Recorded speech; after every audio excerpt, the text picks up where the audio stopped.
Bismillahirrahmanirrahim. Assalamualaikum warahmatullahi wabarakatuh. Situasi terkini jangkitan COVID-19 di negara Brunei Darussalam.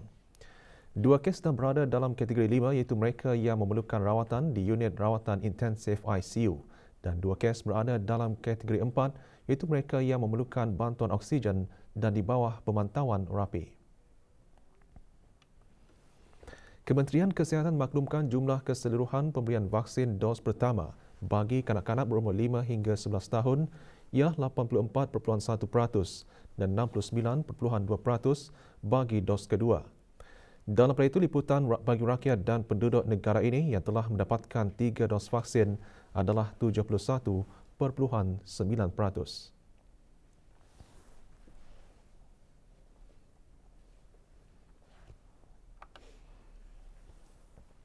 Sementara itu, 595 kes baru dilaporkan kemarin dengan 359 kes sembuh, manakala jumlah kes aktif sebanyak 3,279.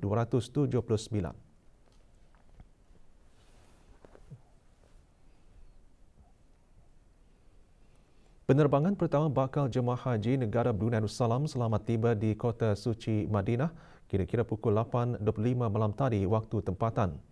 Rombongan seramai 248 bakal jemaah haji itu bertolak meninggalkan negara kemarin dengan menaiki pesawat Diraja Brunei RB-BI 4201.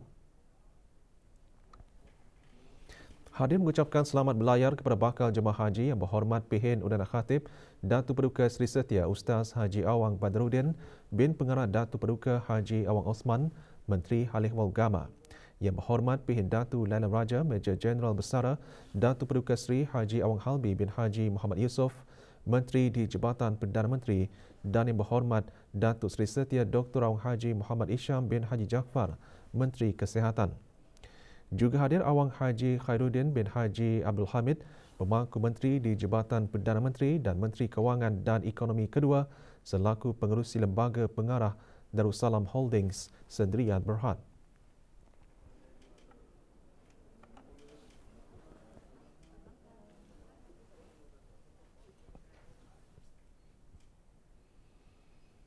Kementerian Halih Wal Agama malam tadi mengadakan majlis mengenang jasa mantan Timbalan Menteri Halih Wal Agama dan meraihkan Timbalan Menteri Halih Wal Agama yang baharu dilantik. Majlis diadakan di Tarindak di Polo, Jerudong. Hadir yang berhormat Pihin Udana Khatib Datuk Paduka Seri Setia Ustaz Haji Awang Badruddin bin Pengarah Datuk Paduka Haji Awang Osman, Menteri Halih Wal Agama. Majlis adalah sebagai mengenang dan menghargai jasa bakti dan sumbangan yang telah dicurahkan oleh Pengiran Datuk Seri Paduka Haji Bahrom bin Pengiran Haji Bahar, mantan Timbalan Menteri Halih Wal Agama, dan meraihkan Pengiran Datuk Seri Setia Haji Muhammad Tashim bin Pengiran Haji Hassan sebagai Timbalan Menteri Halih Wal Agama yang baharu dilantik.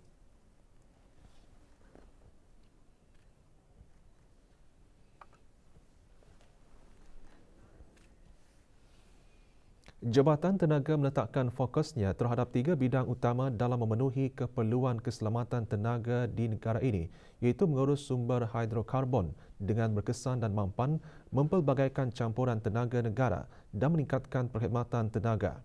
Menurut Menteri di Jabatan Perdana Menteri, sektor tenaga tidak diragukan lagi menjadi penjana utama bagi pertumbuhan pembangunan dan sosioekonomi negara.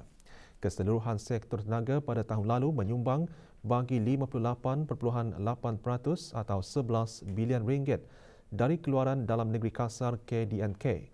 Dalam usaha mempelbagaikan lagi sektor hiliran tenaga, negara Brunei Darussalam merekodkan jumlah keluaran 14.35 juta tan produk daripada sektor hiliran dengan nilai ekspor dianggarkan 10.7 bilion ringgit Brunei. Berucap pada perasmian Minggu Tenaga bersempena dengan persidangan dan pameran pertengahan tahun Brunei atau Brunei MYCE 2022, yang berhormat Pihin Datu Lailan Raja Major Jeneral Besara Datuk Paduka Seri Haji Awang Halbi bin Haji Muhammad Yusof juga berkata, gas asli merupakan peralihan bahan bakar paling penting untuk menyokong peralihan tenaga. Majlis berlangsung kemarin di Pusat Persidangan Antarabangsa Berakas. The Department of Energy aims to increase the total share of renewable energy in the power generation mix as part of the growth, beginning with at least 200 megawatts of renewable energy by 2025 and to at least 30% of the power generations by mix by 2035. The start of the 30 megawatt solar power plant to be operational within the next few years will be the first major step towards achieving that target.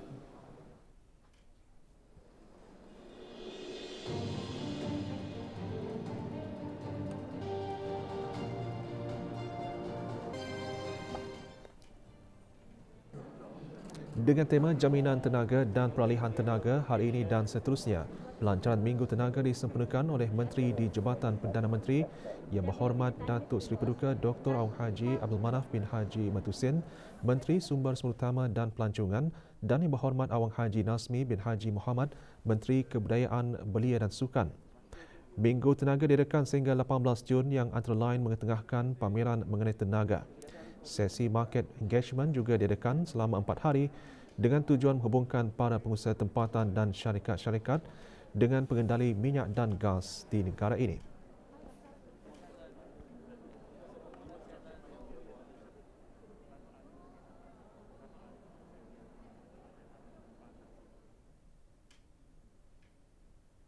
Memberi kesadaran kepada orang ramai bahawa tenaga ini perlu dimanfaatkan secara berhemah.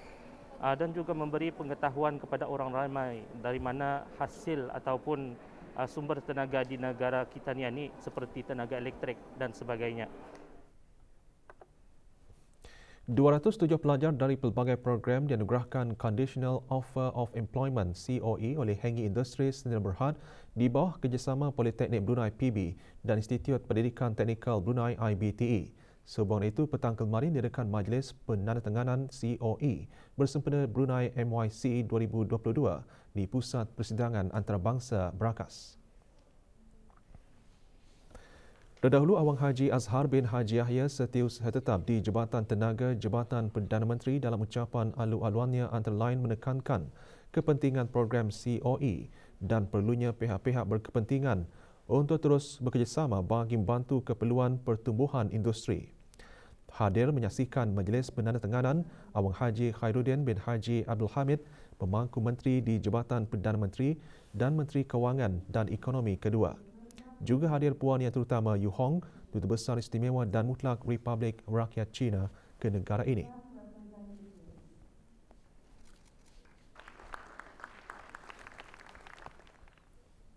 Setting up a good foundation for these students to learn and gain new skills for, self-development and to better ourselves as employees in the future. And actually, the collaboration ini is for creating a platform for the youth of Brunei Darussalam to develop their skills.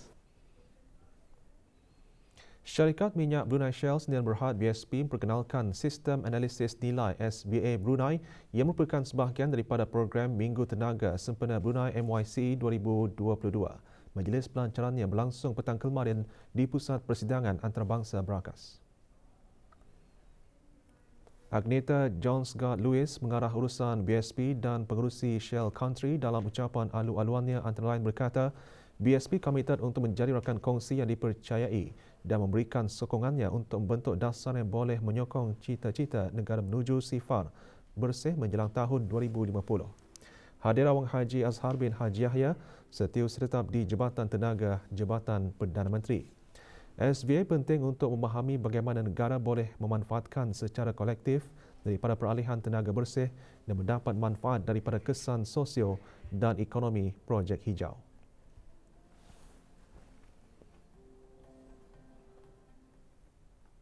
So BSP initiated this study 8 weeks ago, and it has been completed with the support of Accenture Consultancy, with as well support from the Brunei government. We have analysed the Brunei energy system, and we have identified 4 solutions, possible solutions for Brunei to consider in Brunei's energy transition. Sementara itu, Minggu Tenaga bersempena Brunei MYCE 2022 juga diisi dengan pameran laluan kerjaya. Dianjurkan oleh Jabatan Tenaga di Jabatan Perdana Menteri, pameran diadakan di Dewan Persidangan Utama, Pusat Persidangan Antarabangsa Brakas sehingga 18 Jun ini. Pameran antara lain mengetengahkan peluang-peluang untuk pelajar tempatan yang berkeinginan untuk melanjutkan pelajaran ke tahap lebih tinggi selain memberi peluang kepada para graduan dan pencari kerja untuk mengisi kekosongan jawatan yang ada dalam sektor tenaga.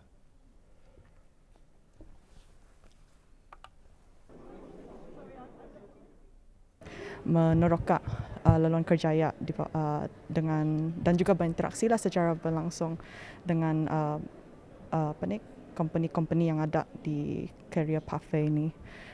Selain daripada itu juga program-program yang disediakan under L3C iaitu Lifelong Learning Institution juga mengenai upskilling sama reskilling program.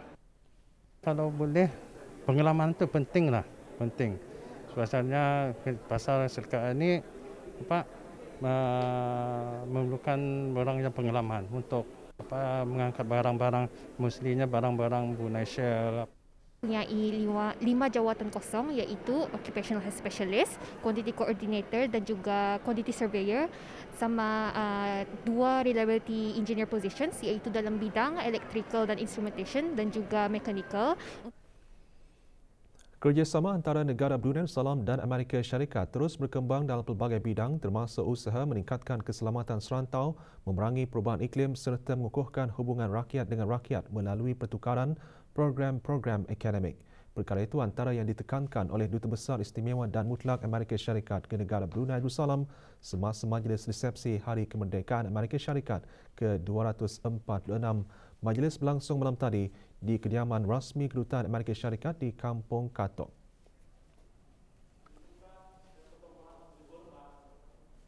Mewakili Kerajaan ke bawah Duli Maha Mulia Paduka Seri Baginda Sultan dan Yang di-Pertuan Negara Brunei Darussalam ke majlis tersebut, Yang Berhormat Datuk Seri Setia Dr. Awang Haji Muhammad Isham bin Haji Jaafar, Menteri Kesihatan.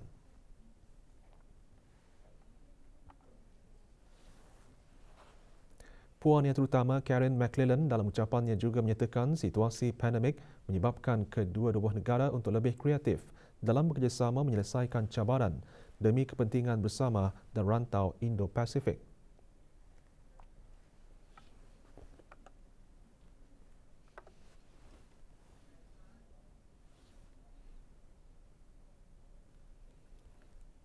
Mengapresiasi dan memberi penghormatan kepada penulis-penulis tanah air yang telah menerima anugerah dalam dan luar negara atas jasa serta bakti mereka dalam menyumbangkan tenaga maupun pemikiran untuk pembangunan dan pembinaan bangsa. Antara objektif Multaka Anugerah Sastra Mastra Memoir Muslim Berhormat Anjuran Dewan Bahasa dan Pustaka petang kemarin. Multaka tersebut berlangsung di Dewan Bahasa dan Pustaka Berakas. Hadir Yang Berhormat Awang Haji Nazmi bin Haji Muhammad, Menteri Kebudayaan, Belia dan Sukan. Multaka kali ketiga ini diadakan bagi menghargai jasa dan bakti Allahyarham Datuk Paduka Haji Muslim, seorang penulis mampan dan prolifik negara dalam persada penulisan novel dan cerpen yang menerima beberapa anugerah tempatan dan serantau. Majlis diselajurkan dengan pembukaan semula kedai buku Dewan Bahasa dan Pustaka. Genre buku yang dijual termasuk ilmiah, umum, sastra, kanak-kanak dan komik. Kedai buku dibuka pada setiap hari Isnin hingga Khamis dan Sabtu dari pukul 8 pagi hingga 12 tengah hari dan 2 petang hingga 4 petang.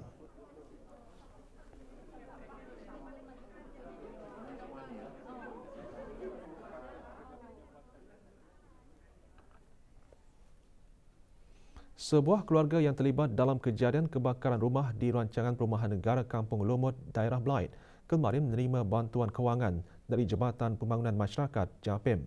Penyerahan bantuan kepada Ketua Keluarga Pengiran Hajah Maslina binti Pengiran Haji Edited disampaikan oleh Yang Berhormat Awang Haji Nazmi bin Haji Muhammad, Menteri Kebudayaan, Belia dan Sukan. Bangsa kebakaran menerima bantuan kewangan untuk meringankan kesusahan yang dialami bagi meneruskan kehidupan seharian. Majlis berlangsung di bangunan Kementerian Kebudayaan, Belia dan Sukan.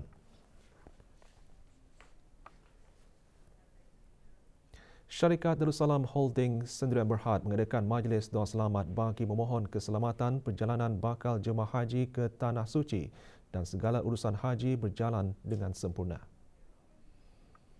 Hadir Awang Haji Abdullah bin Haji Muhammad, Pengarah Urusan Haji Kementerian Halih Agama, selaku Ketua Pejabat Urusan Jemaah Haji Negara Brunei Darussalam pentadbiran di Arab Saudi bagi musim Haji 1443 Hijrah 2022 Masihi.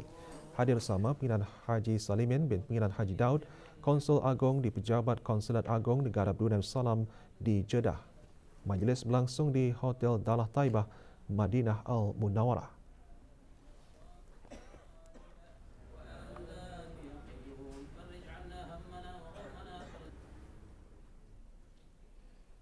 Kesejahteraan dan kesihatan bakal jemaah haji negara merupakan satu keutamaan sepanjang berada di Kota Suci. Pelbagai khidmat perubatan telah disediakan oleh para pegawai pejabat urusan jemaah haji negara Brunei Darussalam perubatan dalam memastikan keselesaan bakal jemaah haji yang memerlukan khidmat perubatan. Beberapa pembaharuan juga dilaksanakan, antaranya menambah bilik-bilik pemeriksaan.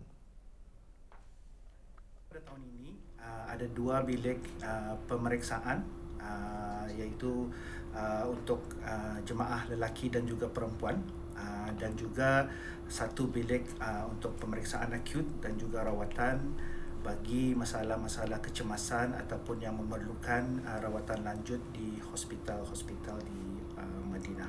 Klinik di Madinah memang satu saja di sini, walau apapun memandangkan hotel bagi jemaah negara Brunei Darussalam adalah berhampiran.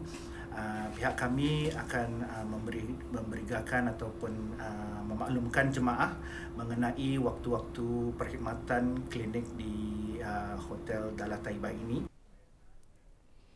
Beberapa aktiviti dan perkhidmatan telah disediakan untuk bakal jemaah haji negara sejurus ketibaan di Kota Suci. Musim haji tahun ini hanya 3 buah syarikat pengendali perkhidmatan pakej haji yang terlibat, antaranya Darussalam Holdings Sdn Bhd.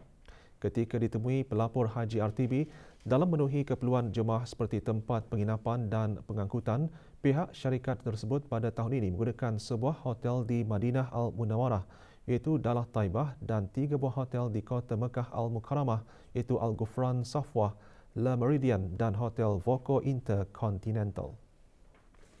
Hotel Voco Intercontinental berkenaan kedudukan hotel berkenaan adalah kira-kira 1.5 km daripada Masjidil Haram. Memandangkan ianya agak jauh daripada Masjidil Haram, jadi pihak hotel dan juga pihak pengurusan telah pun bersepakat untuk menyediakan perkhidmatan shuttle bus 24 jam. Para jemaah akan dibawa sehari selepas ketibaan untuk menziarahi makam Rasulullah SAW secara berombongan dan akan dipimpin oleh para mutawif dan mutawifah. Juga beberapa aktiviti sepanjang berada di Kota Madinah.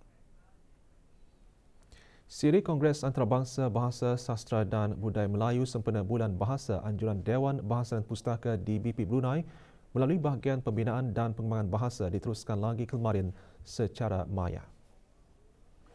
Siri pembentangan kali ke-21 menampilkan pemakalah dari Brunei Dr. Haji Mursidi bin Haji Muhammad. Kongres kali ini mengupas aspek kesusastraan dengan tajuk Puisi Patriotisme Brunei Darussalam, satu pembicaraan khusus tentang puisi A.S. Isma. Antara yang menyertainya Awang Soeb bin Haji Wahab, pemangku pengarah di BP Brunei. Kongres antara lain bertujuan menggabungkan para pakar bahasa, sastra dan budaya di peringkat antarabangsa dan tanah air dalam berkongsi pengetahuan, ilmu dan gagasan.